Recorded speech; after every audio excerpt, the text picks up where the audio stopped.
Повторно е резултатот од пред 2 години во Шпанија, 2-2, Македонија по втор пат врзува вака добар старт.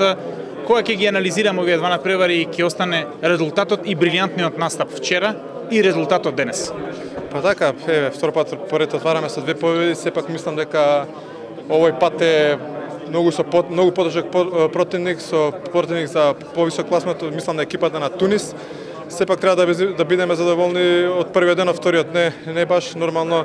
Ете, тоа е, алудиравме сите на тоа да не подценуваме противникот, сепак мислам малце дека го подцениме, не леговме мотивирано како што треба, поготово одбраната потфрливме. Треба на вакви натпревари да влегуваме помотивирано, сепак добро е што дојде и со екипата на Иран ваков лош ден, да кажам. Имаме доволно време да се спремиме во понеделник со екипата на Босна, имаме ден слободен.